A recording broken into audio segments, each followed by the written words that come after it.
तो एक्सरसाइज 2.2 के second question में पॉलिनोमियल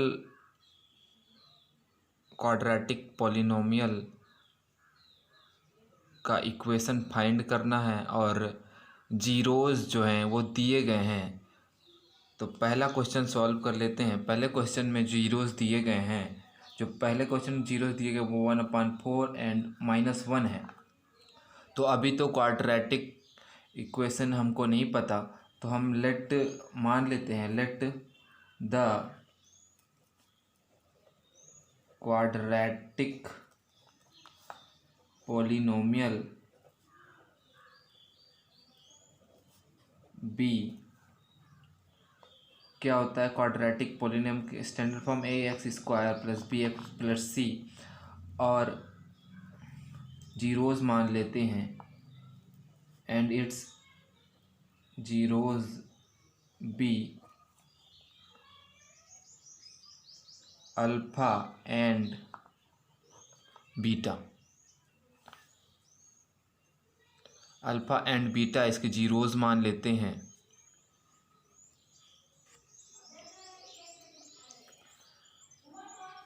तो सम ऑफ जीरोज़ सबसे पहले निकाल लेते हैं।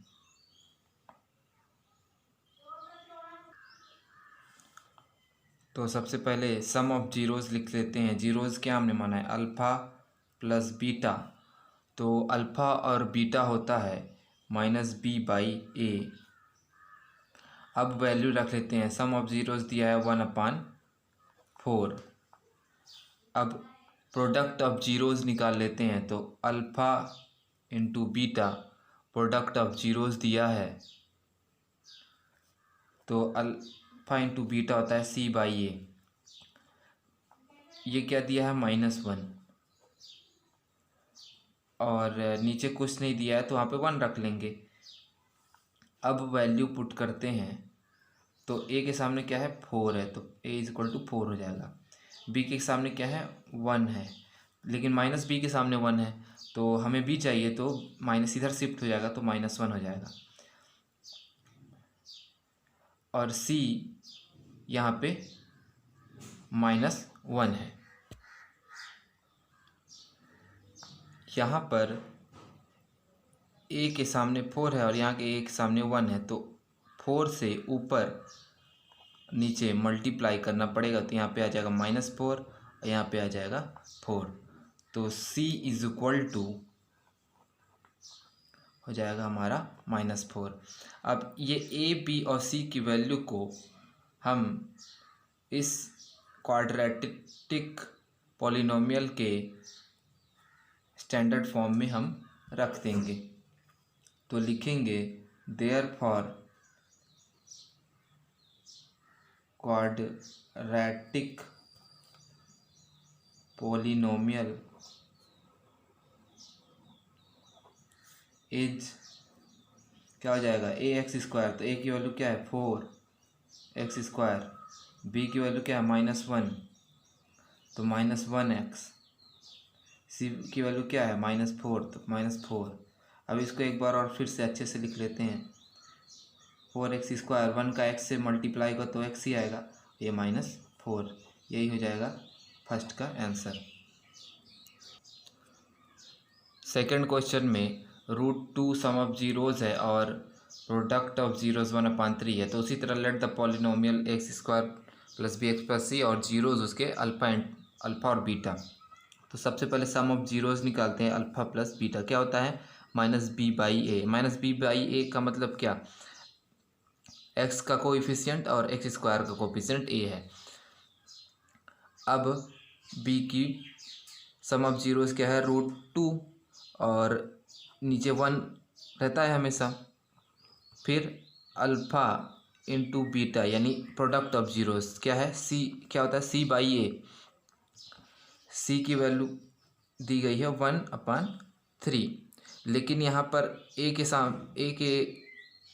सामने 3 और a के यहाँ सामने 1 है, तो यहाँ पर 3 से दोनों में मल्टीप्लाई करना पड़ेगा। तो ये हो जाएगा 3√2 और ये हो जाएगा 3। अब वैल्यू लिख लेते हैं। a = क्या आया है, 3, b = 3√2 minus b is equal to, तो हमको बी चाहिए तो माइनस इधर शिफ्ट हो जाएगा, तो -3√2 और सी इज इक्वल टू क्या है 1 है। अब जो क्वाड्रेटिक पॉलिनोमियल बनेगा वो लिख लेते हैं। Quadratic, therefore quadratic polynomial is, A की वैल्यू यहाँ रखेंगे तो 3x², बी की वैल्यू क्या है -3√2 और सी की वैल्यू क्या है 1। क्वाड्रेटिक पॉलिनोमियल बनेगा 3x² -3√2x और प्लस सी क्या है 1 है।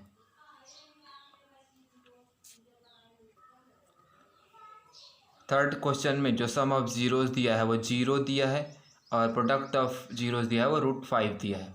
तो सम ऑफ जीरोस -b/a होता है, तो यहाँ पर सम ऑफ जीरोस दिया है 0 और नीचे कुछ नहीं है तो 1 रख लेंगे। Product of zero alpha into beta c/a होता है, तो यहाँ रूट दिया है 5, नीचे कुछ नहीं है तो 1 रख लेंगे।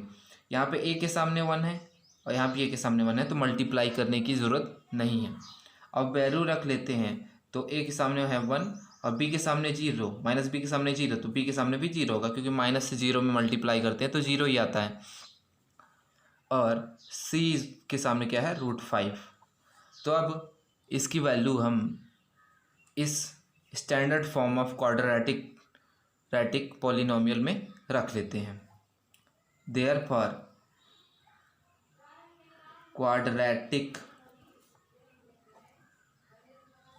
क्वाड्रेटिक पॉलिनोमियल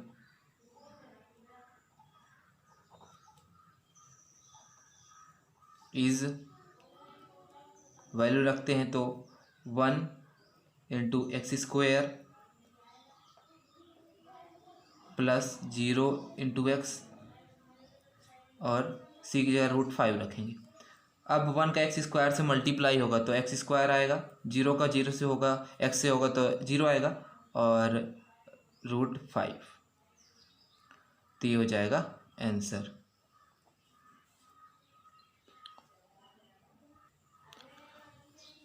फोर्थ क्वेश्चन में प्रोडक्ट ऑफ जीरोस और सम ऑफ जीरोस 1 1 दिया है, तो प्रोडक्ट ऑफ जीरो और सम ऑफ जीरोस निकाल लेते हैं, तो -b/a होता है। ये क्या है, सम ऑफ जीरो 1 है और उसके नीचे कुछ नहीं है, a के सामने कुछ नहीं है तो 1 रख लेंगे।